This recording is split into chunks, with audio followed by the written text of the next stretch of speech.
Good evening, friends. Thanks for joining this call to discuss credit policy announced today and the fixed income outlook.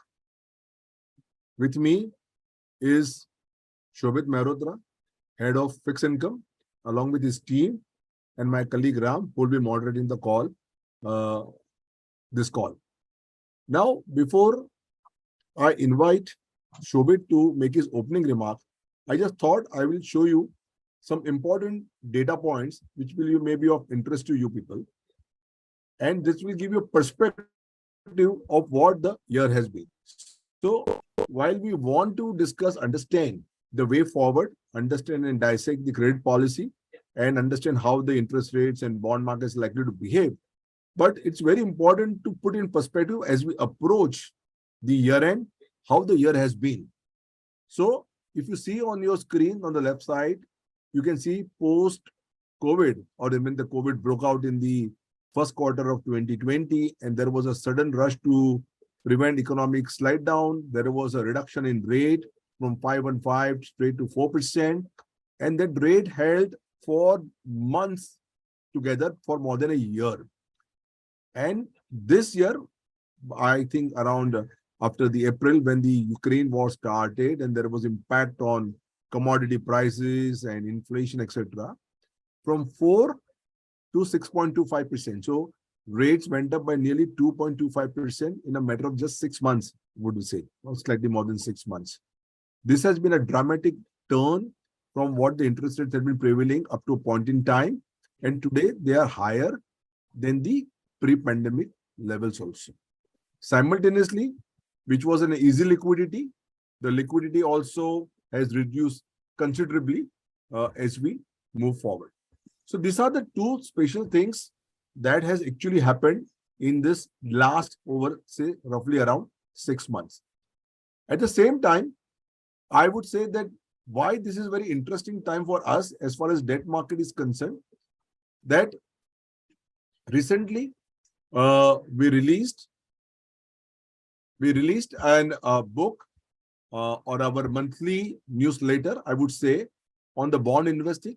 The bond investing, as we all know, is very important, critical part of the asset allocation, irrespective of what is the outcome of equity or whatever. We always suggest people to have some portion in debt, only to insulate your portfolio from the market volatility.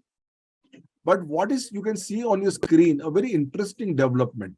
What you can see that these are all the funds that we have on the open-ended category, and just watch their YTMs. When I say yield to maturity, that we have seen in on December 21, so maybe a year ago, or 31st March, beginning of the fiscal year, and see how the yields have moved in just period of 6 months. So maybe you can see minus liquid fund, most of the funds are 7% or higher. Typically, what we notice that when people invest in bond market, people look at past returns and try to invest. And today, because yields have moved up in last 6 months, maybe returns may not be looking very encouraging for last 1 year period, but it is the YTM that gets delivered over a period of time. And therefore, at higher YTMs, if you start investing, there is a margin of safety and the probability of earning better yields are there. So I would recommend people that the monthly bulletin that we have released, that we released on a monthly basis, this time we have specifically covered our monthly is forging a bond with debt investing. So if you have not got a copy of this, we would request that you approach the nearest ISC and get a copy of this. It will give it acts as a primer why bond investing or debt investing is suggested, and more particularly today's time when yields actually have become attractive. So this is what we stand as of today. The yields are very attractive. Today also RBI has responded, but without much ado, I will now invite Shobhit, our head of debt, to make his initial comment and what he makes out of this credit policy and what he sees in terms of fixed income outlook going forward, and what should be the strategy for investors, distributors in times to come. With this, I hand it over to Shobhit. Shobhit, over to you.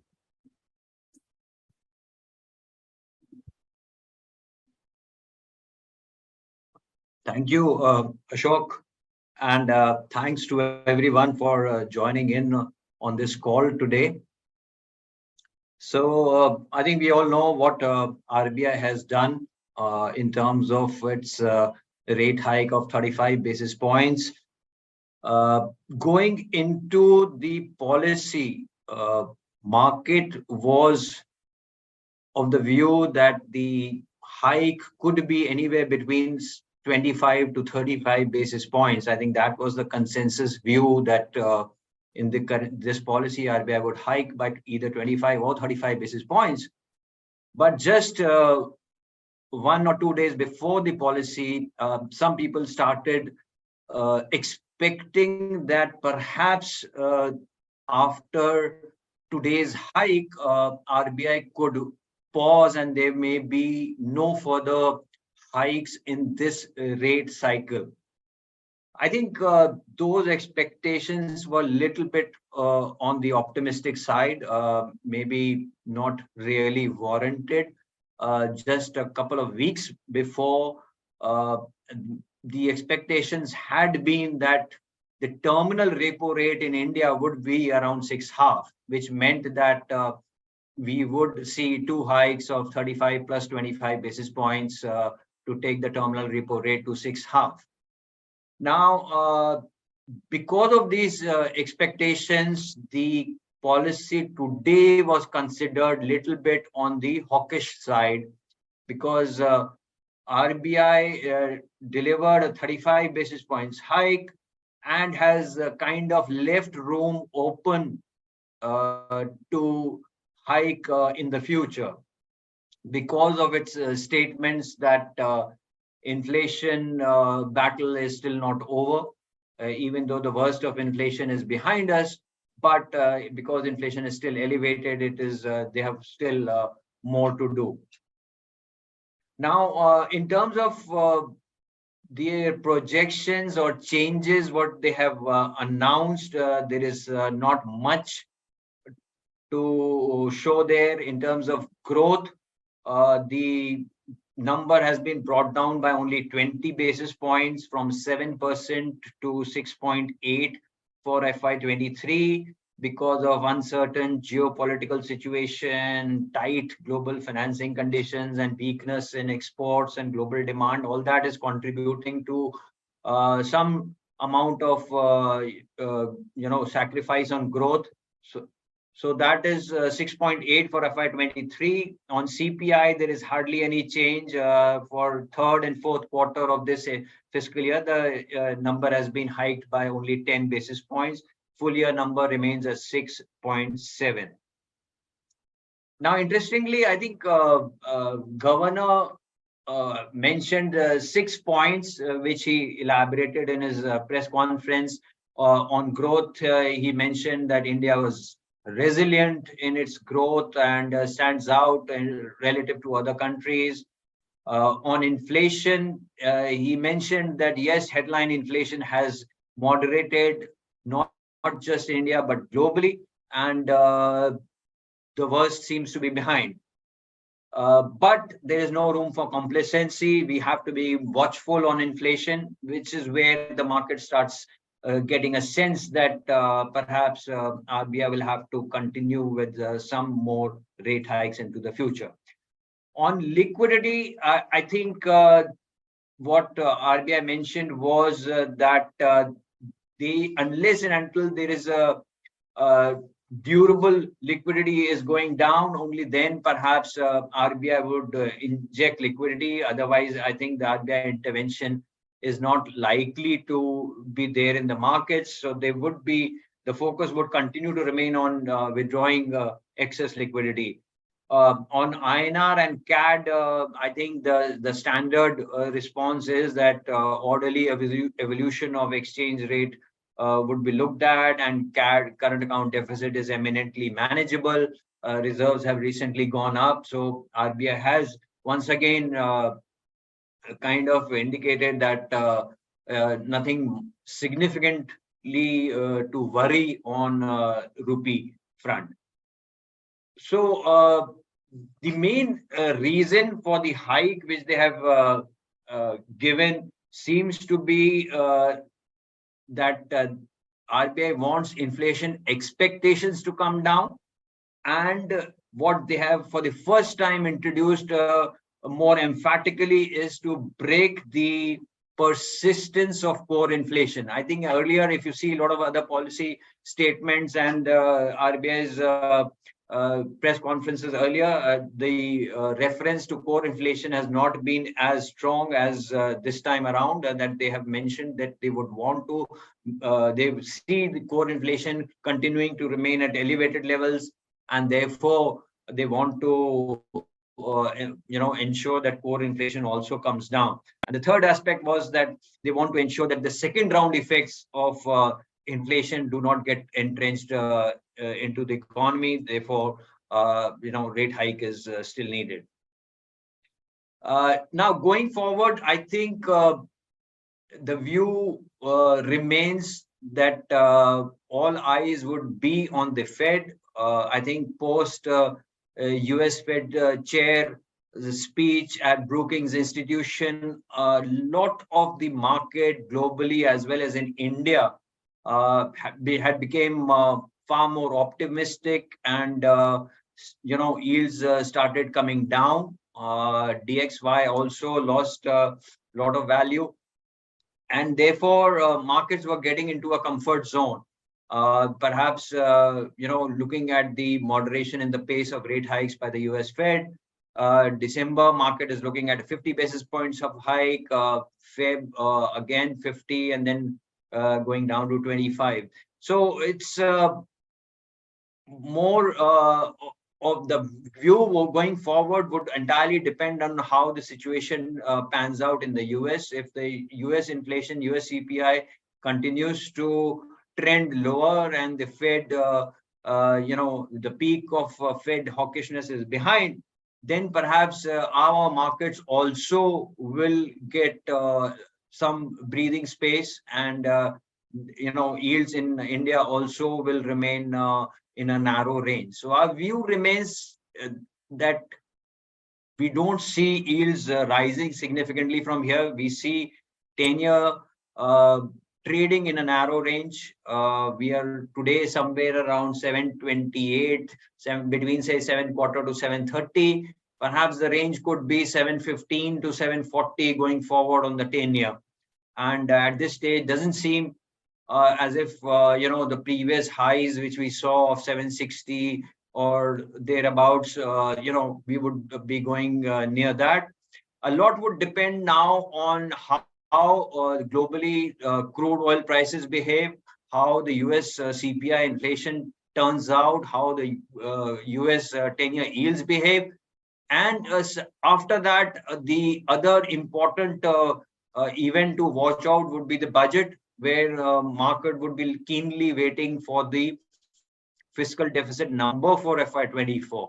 So going forward, next couple of months, I think those would be the drivers for yields in India. The market expectation at this stage is that fiscal deficit goes somewhat lower for FY24, but not significantly lower. My sense is that perhaps from 640 of FY23, we go down to maybe a 6 quarter band for FY24. So there's not much of a reduction or much of fiscal consolidation which happens being an election year. Therefore, we don't expect yields to come down significantly. We expect yields to therefore remain in a narrow band, perhaps a range of 715 to 740, 45 is where it could trade.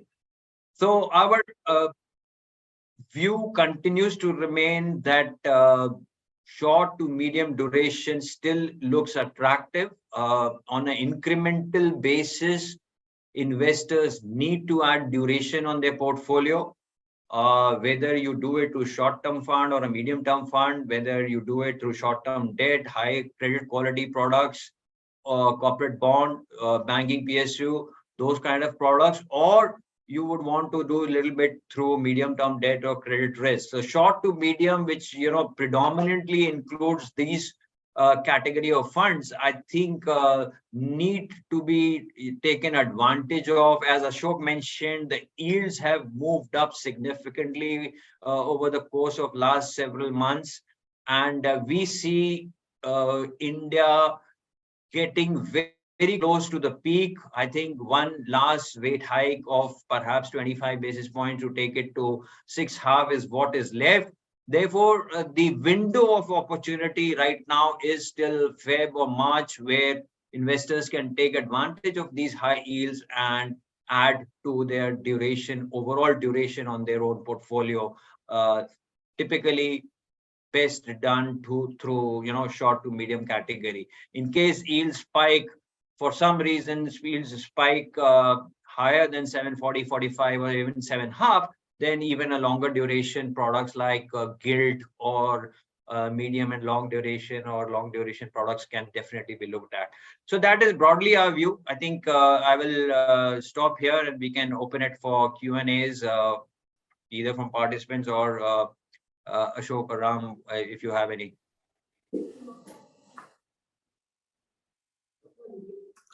Thanks, Shobhit. That was a very extensive coverage on the overall markets. We do have some questions. Ashok, you have some questions, or I'll straight away? Yeah, the first question, which automatically coming out of the emerging situation, or rather paradoxical situation, is Shobhit, that most of the projections going into 23, as we begin in a month or so, is lower growth or a rather recessionary type situation globally. And this is also because of fallout of rising interest rates globally. Against that backdrop, what is the situation that we are also saying? Because is this that the growth may start faltering globally, at the same time interest rates will remain high, is what we are saying? Because India remains is definitely is like an island of hope, because the growth is still not that much compromised. Yes, there is some kind of reduction predicted by RBI, but still we are one of the fastest growing, and a healthy growth is what is projected even by RBI. But globally, that situation is not coming, and we have been sort of mirroring what's happening, not exactly identical, but mirroring what is happening globally in terms of interest rate rise. So if the global growth starts faltering into 23, as what is predicted by IMF and other agencies, what do you think can happen to interest rate? Will they remain same or marginally lower, or what could be reason to revive the growth? That's what the simple question is. Yeah. So Ashok, I think the key would be what happens on inflation. Central banks have gone wrong on inflation several times in the recent past. And unless and until they are confident that the inflation, high inflation, is now definitely trending lower, unless they are confident of that, we don't see them bringing down rates or starting the rate cutting cycle. Even though some in the US and globally, people are factoring in that perhaps by end of 23 or early 24, rate cuts could begin. But until inflation comes off, it is going to be higher terminal rate for longer period, even with growth getting sacrificed, even in the face of lower growth for some time, unless and until central banks globally are confident that yes, we have a solid grip on inflation and inflation is now definitely trending lower. Only then perhaps they would start worrying on growth and start acting to bring down rates, which is still some time away. Earliest end of 23 or early 24 is when perhaps rate cuts globally can be looked at or expected. Otherwise, you can expect slowing growth with somewhat high inflation still remaining for maybe early 23 or first half of 23 at least. So in a nutshell, it becomes a good time for debt investors, that they may continue to enjoy higher YTMs for times to come. regardless of the Absolutely. growth. Okay. Absolutely. But back in India, my last question, domestically, the budget is around the corner, another 2 months to go, roughly. And fiscal deficit can be a challenge because last time also we had over 6% fiscal deficit. I don't know how the trajectory will pan out for 23-24, but definitely it will have some bearing on inflation and rates. So what is your assessment going into the budget that may be around the corner and after effect on interest rates? So as I said, this being an election year, this is going to be the last full budget before elections. So I think spending will continue. In fact, for FY24, most people are looking at India's GDP growth slowing down from the current 680 to somewhere between 5.5 to 6 for FY24. So there is very little scope for government to cut back on spending. And my sense is that fiscal deficit for FY24, therefore, would be only somewhere around 6 to 6.25 band. And I don't see it meaningfully coming down. Perhaps the gross borrowing program next year would be of the same order as we have it for this year. And since this year, most of the borrowing program has gone through without much of a problem, I don't see even a large borrowing number for the next year, creating problems for the bond market. And I don't see, as a reaction, yields significantly rising, even with the deficit number of, say, 6 to 6.25. Thank you. Shobhit, I thought it was my last question, but suddenly one question has come to my mind, but a lot of interest seems to be there in this call. A lot of questions I'm seeing on the chat box. Now, for investors and distributors, if you really see today, YTMs of say typically less than 1 year maturity and over 1 year maturity are more or less same, around 7%, barring the credit risk fund where the yields are far higher, YTMs are higher. What would be your advice to people? Because people tend to look at and tend to invest in, I have seen people tend to invest in a shorter maturity. Would you advise people to split or invest more in slightly longer maturity given the current YTMs, or still you will typically say hold your investment for less than 1 year? I think, basically, if you are caught invested or are left invested in very short-term products predominantly, there is a big amount of reinvestment risk which you are taking. Okay. And say if you're invested just for say 6-month product, and 6 months from now rates start going down, there's a big reinvestment risk element which you are putting your portfolio through. So even at same or similar yields, I would want to lock myself to at least 3 to 5 year segment, because given the view that yields are nearing the peak out levels, it is good to lock yourself in for at least 3 to 5 year segment, because typically what we have seen is yields peak out before official rates peak out, right? Whether before the terminal repo rate is reached, yields in the market typically peak out and start coming off a little bit at when the peak rate is actually reached.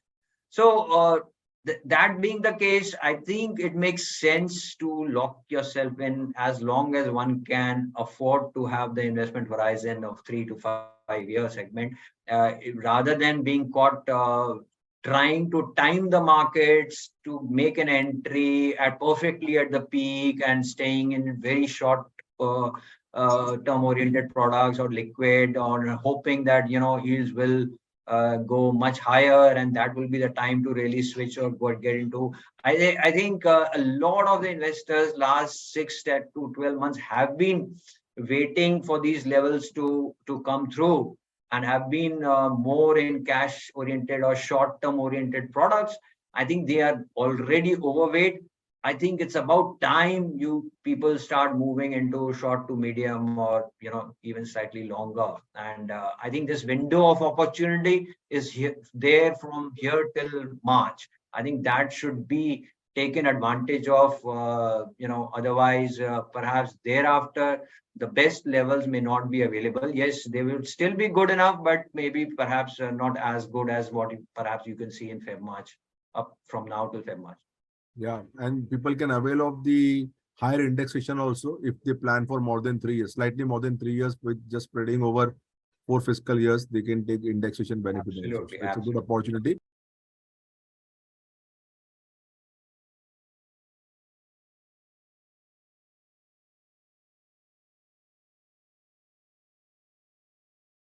Mutual fund investments are subject to market risks. Read all scheme related documents carefully.